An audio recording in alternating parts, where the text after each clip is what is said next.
If people ask how AI is impacting my business, one of the ways AI has impacted my business is it's made companies searching on their own very challenging.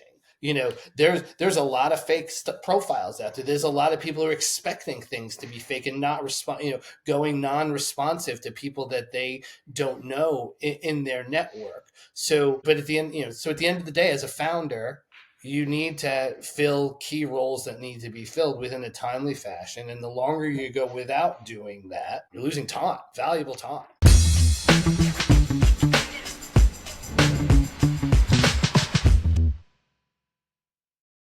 Hey, everybody, and welcome to the next episode of the Build and Breakthrough podcast, where we celebrate founders' successes and struggles. Today, I have Doug Kling, the founder of Ratio Recruiting. I've known him for a number of years. He's really known in the Atlanta area as kind of a recruiting powerhouse. His name comes up repeatedly anytime we're talking about third-party recruiting and really staffing additional engineering talent across my Catalan community, my SalesLoft community, my ATV community, my ATDC community. So we have some real talent here, so I'm very excited to have him come on today and talk about the space and how he can be of use to various founders and really up-level that hiring knowledge. So Doug, do you want to introduce yourself a little bit?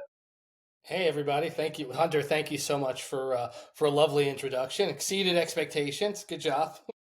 Thank you. Again, I'm Doug Kling. I'm founder of Ratio Recruiting.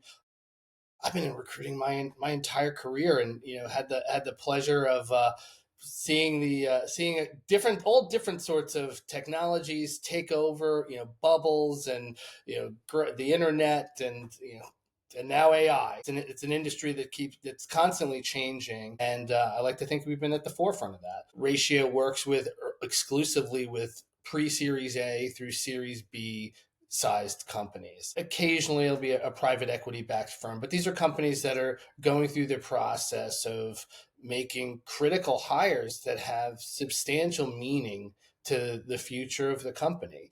And we're often helping firms find quote unquote first ofs. It could be the first engineering manager or the founding engineer, or there's been occasions where it's been the founding CEO aggressively looking for a partner, that co-founder, that technologist to work alongside them, or sales leader number one. It could be anything in that ecosystem. But yeah, something we love to do. We take a lot of pride in, and Atlanta's been a great city to do that in. Yeah, I mean, the tech community in Atlanta has grown so much over the years. So for our first segment, do you have any questions for me? Well, yeah, I would. I'm so happy to be, to be on the podcast and be talking about this stuff. But the first question that's always going to come to mind today and yesterday, and more importantly tomorrow, is AI. It's coming up in almost every conversation I have, and people who are doubting a wave is coming are probably in denial. Mm-hmm. But I'd love to kick off with kind of your hot take on that, because I'm seeing it more and more on an everyday basis. Yeah, it is really interesting. The way I put it is AI is super interesting because the adoption rate is still incredibly low, but at the same time, it's one of the most ubiquitous technologies. I can't even imagine how many times I've said this, but imagine how long it took for electricity to be in every household. Imagine how long it took for people to adopt the automobile. Now look at AI. Look at how fast that's gotten in everyone's hands. And yet at the same time, the real adoption rate, I believe the statistics that I saw most recently was population-wise only at about 8%. And then there's a long tail of people that are really just kind of using AI kind of like a Google replacement, basically just asking questions, having kind of surface level conversations and not going too deep. The most recent statistics that I saw on, for example, like the bleeding edge, like the people that are really heavily using agentic coding, or really the people that are using AI to code at all whatsoever. Force multiplying. Yes, but the population size there is, I think it was 0.011% of the population is hitting that. So there's this really interesting moment that we're in where it does feel like I've been using the tools for years now. I would say people are saying, every 3 months, everyone's like, oh, 3 months ago, it really changed and now it's usable. They're lying to you. Last summer was the inflection point.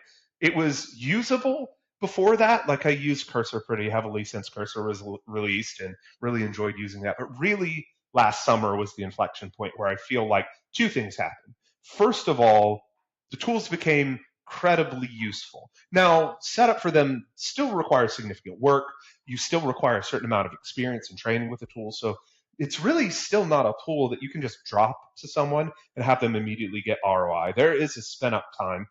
The spin up time can be decreased, but there is a spin up time. And then Absolutely. second, I mean, you've probably heard like what is it, Dario's proclamations about like, oh, like we're ending, like the exponential is really going fully up now. That's a lie. Like it's a sigmoid curve. All of these things inevitably level out, and we have leveled all out since last summer. The tools are still incrementally getting better, but that pace of change is really leveled off. And I mean, obviously, like Anthropic and OpenAI, like Sam Altman, want to tell you like be scared, like use it ASAP, etc. But because things have leveled off, that's actually really good news for everybody because that means that we actually have kind of a roadmap since then of what works and what doesn't work. So there, we do have a set of tools and principles and procedures that we can take and implement into different organizations that have proven ROI. And you can use that to, first of all, shape your organization to be more AI friendly, but then also really like pump the gas and get velocity improvements, get additional changes in the hands of your customers, operationalize different procedures. I mean, look at like I think Kyle Porter and Rob Foreman and David Cummings announced Fastlane AI Fascinating. last week, which is very exciting. It really feels like we're right around that moment where there's an opportunity for this to really move more into the mainstream than it has. Hmm. No question. And I've seen different iterations of this before. I mean, when I first came into industry, the internet was just kind of teeing off, it was just really Mm-hmm. teeing off. They rolled Mosaic out to the desktop of the company I was working at. I just started out of college. The fast forward 5 years, and not that much had changed. It's but then it hit that inflection point, Mm-hmm. and things took a major step forward, but then they leveled up. That leveling off period, you're right, is absolutely a good thing. The same can be said for mobile. I mean, mobile, the leveling looked like it was growing, going exponential, but then it leveled off. This is leveling off in a much different, there's a lot of things that have Yes. to happen. Guardrails. I mean, I'd love to talk about guardrails because I'm hearing questions about guardrails from, and I know a bit about it. Should your recruiter be the person you're talking to about guardrails? Probably not. But I can help. I can help find those people who are going to implement that stuff for you. Mm-hmm. But would love to hear your take on that and what companies should be doing. If you're, and even as small, like people who are starting to become power users, like what do those guardrails really need to look like? The biggest, it's not exactly guardrails, but what I see most companies struggling with the most is these tools are still limited in terms of the context windows. And therefore, to really get the ROI that you need out of these context windows, you need a certain amount of context engineering because essentially, if you just plop an agent down inside of your code base or inside of your organization, it has to go like the agent comes in as kind of a blank slate newborn every single time. It's been trained, but it still is kind of like this blank slate, right? It reverts to that same state every single time. There's things like memories that you can attach to different approaches for not having it start at a blank slate, but that's really an aspect of context engineering regardless. What you really need to do to achieve that large ROI is to create context for the agent so that it doesn't have to go read your entire code base, read your entire organization's documents, etc. It needs little helper files all throughout the code base that essentially inform it. Hey, if you're doing this particular thing, that's located over here. Hey, if you're doing this particular procedure, follow these rules. So it's really a accretion of natural language throughout where the agent has access that allows it to be pointed in the right direction because otherwise the tokenomics really don't make sense. You'll blow through your compaction window, for example, you'll blow through your context window. Because if you're building anything that's non-trivial, I mean, 1 million tokens is a lot to play around with the most recent Opus, for example. But you can run through that really, really quickly with like even a fairly simple application. If you Absolutely. look at, for example, what we were working with the sales loft, what we were working with Calendly, Oh, can't imagine. Yeah. Sendoso, etc., you can only get a fragment of that, and that's even assuming that your architecture is a monolith, many organizations have microservice architectures, which is an advantage and a disadvantage. So there's really all of these approaches that you have to take on a bespoke level to tune things. You have to develop the core thing too is you have to develop a cadence of regularly using these tools. So you have a baseline of what good performance looks like, and then you have to tune the context with throughout your projects to really increase the quality of that. And there's also an important factor of these tools scaling off your writing skills. So regular usage, I mean, practice makes perfect, right? So if you're regularly Yes. prompting, you'll become a much better writer in terms of communication with the elements. It may not extrapolate to writing a book, but at least for using the tool, experience will help you significantly. I think that makes a ton of sense, and I agree. So I don't want to focus too much on me. I want to make sure that founders get an opportunity to hear about the recruitment space. So the first thing that I wanted to talk about with you is, I mean, you've been doing recruiting for years. We've chatted about so many jobs here. In terms of founders, how should founders be thinking about third-party recruitment? And what kind of check engine lights should they see inside their organization that should essentially remind them that third-party recruitment is something that they might need to be interested in? Absolutely. And ultimately, it comes down to opportunity costs. I mean, everything comes down to Always. opportunity costs at the end of the day. I mean, it just does. So you're founding a company. The first and foremost, the first option is always going to be your friends and family round of hiring, and everybody. I'm not Mhm. venting the light bulb with that statement. Your friend, there's gonna be people in your network.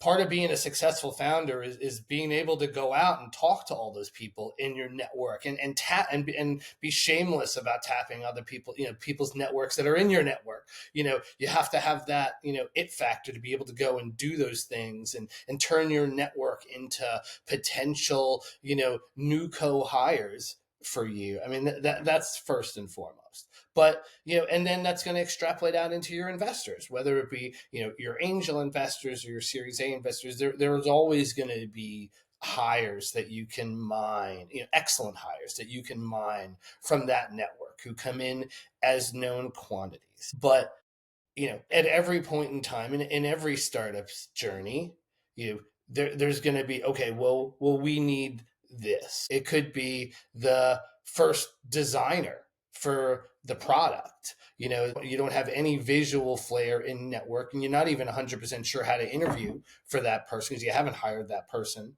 before. It could be the first manager. You go from, you haven't hired a manager before. You have a CTO, you have a series of engineers. You need someone in there to put processes in place and do those things.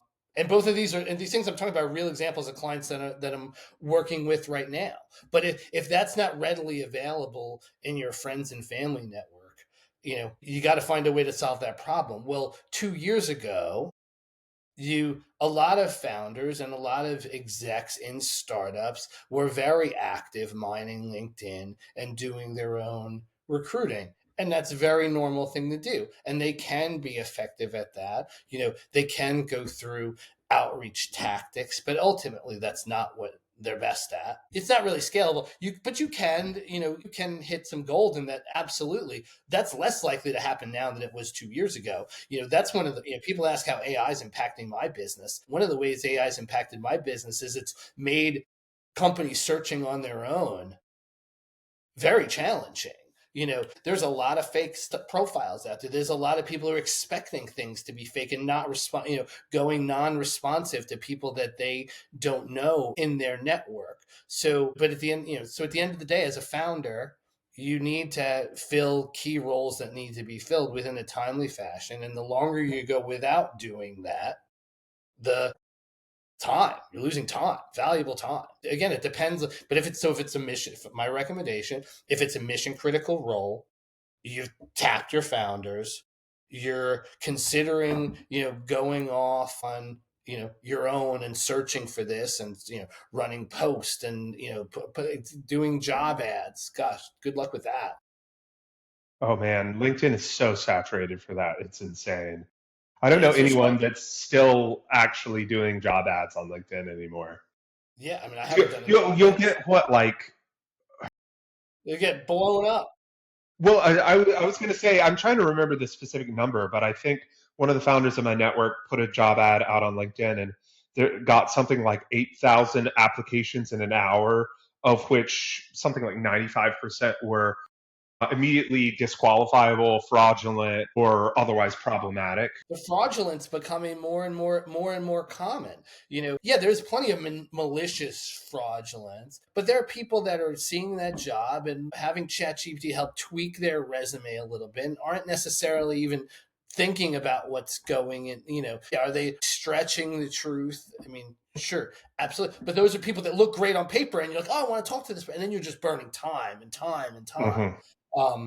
So you have to come up with that. Are recruiting fees inexpensive? Absolutely not. Industry standard is somewhere between 20 and 25%, with executive searches going up to a third. And if can you afford that on a key hire that's going to be 150 to $200,000, sometimes even more in salary? Well, the question is, can you afford not to do that? And that's the Exactly. decision that you have to make.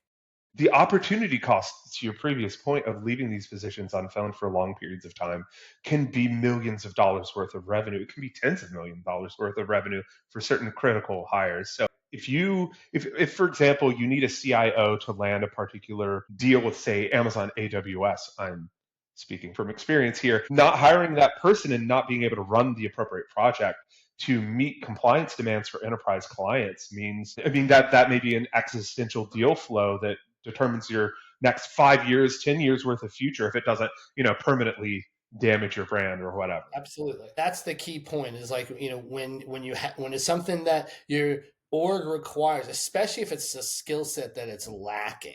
Hmm. If you're filling a gap that your network has not been able to fill, that's a great time to start looking, to start engaging in a third party recruiter. There are some recruiting firms that require upfront capital, but many recruiting firms will work on contingency. Hmm. If you're looking for an exclusive search with one and you want to pay top dollar, you can go exclusive and run a retained search. But most of the time it's a contingency, it's a contingency fee. So yeah, you can get a firm to do some work for you, but I mean, at the end of the day, if you want a recruiting firm to solve your problems, it's about building a partnership and building a relationship. Because in a lot of ways, what are you seeing? When is it optimal for a startup to build a talent acquisition organization in-house? Salesloft, Calendly, they all did it. It happens sometime, usually around Series B. Sometime during the Series B cycle, they'll Hmm. start making investments into. They may have one person in talent, or two, maybe even two, if they're going supersonic at Series A stage. But again, if you're going supersonic, well, then you probably need a recruiter more than there, because two recruiters is not going to be able Yes. to touch the market for you. Yeah, So if you're really hitting that scaling, like the J curve effectively, like that, if you have a hiring problem, what are you going to do? Hire people to hire people? No, you need assistance now. Like if you've really landed that big round, then that the immediate scaling needs seems to supersede any sort of like cash concerns in terms of getting people in the door. But I mean, I exactly. know you work at significantly earlier than Series B as well, too, right? So there's definitely like earlier stages to where they just don't have, like you just articulated, for example, that they have the internal recruiter person, but that person is usually also they have like a significant HR burden because they may not be like a chief No, they're not person officer, but at the same time, like they're split multiple ways, so they can't necessarily focus directly on hiring. And also, man, I have to say, with because I want to talk more about like AI in the hiring space here now, because I think everyone's really struggling with that. But like right now, going through all of those resumes and interviewing all those people and processing all of that, it feels like it's become more of a burden now a with hundred. AI than less, which is very interesting. Absolutely. No, I agree with that. A hundred. It is becoming more burdensome because it's so easy to tailor and to work at scale. Even if you're just a casual user, well, you can put your job search on steroids if you wanted to. If If you you want to. did some quick reading up, and then just blast things all over the place. And there's plenty of people that are willing to do that. You know, And and now at with the end, OpenClaw, like you can have the OpenClaw agent go autonomously find job listings, pull down make resumes, your and resume operate and your apply. email. Exactly. Like you can modify resume and blast out applications fully at scale with Open.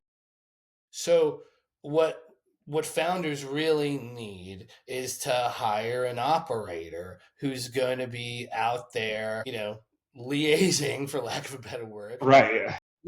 A-list players, and quite frankly, if you're hiring your first talent acquisition, I highly doubt a startup's going to be able to afford to hire someone who has the experience to go out and rub elbows with A-list players in a startup community in a city. That's a skill set that's developed over long periods of time.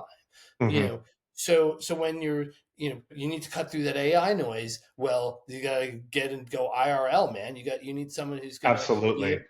yeah, you're That's going to need someone exactly who's what going to I'm be able. seeing and what I'm seeing so many people do. With the pandemic, we really like blossomed in terms of remote stuff, but now execution is still fantastic remote. But man, do you really have to have some real life component to really just, I mean, like if you're on a Zoom interview with your camera off at this point, like no one cares what your story is. They're going to assume that you're fraudulent.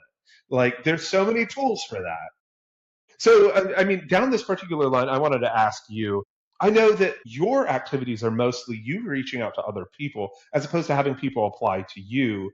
How is this current state of AI affecting your individual workload? Like, I know there's fraudulent profiles, which means that if you're like utilizing LinkedIn to find people, that's probably difficult. But I know, at least from my standpoint, it seems like you're more heavily investing in kind of traversing the network graph of, for example, Atlanta startups, understanding who's actually reputable, who people actually talk about, et cetera. So like how does AI interplay into that for you, for good or for ill? Well, it comes down to AI being a force multiplier.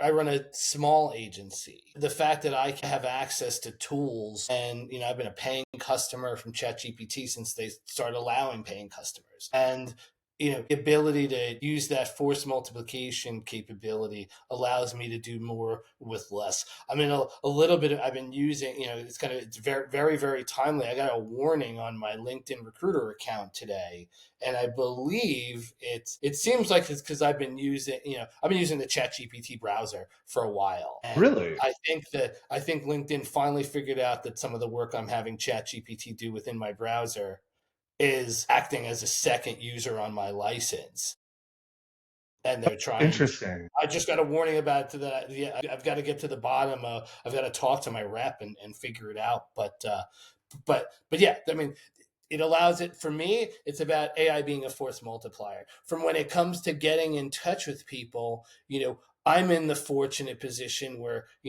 I have a highly curated network of contacts. I've never been that person that just went out and built and added people just to add people. I have when I try to connect with someone, they can see right away that, well, he's connected to 150 people I know. It'll if you've been, it's kind of like social media in that one. Like if you've built a brand reputation, if you can have a brand reputation, it stands out from all the AI slop that does not. Absolutely. At some point in time, that's all going to catch up, and all that's going to, it'll be equalized out somehow, I'm sure. In some capacity, probably. But that's very interesting. So and are you using Codex or anything like that to orchestrate your browser, or is that just some raw like Chat GPT integration there? So it's right. So it's inside the. Have you used the ChatGPT browser before yet? No, I haven't. Oh, I'm so very much like I Claude's never. offerings.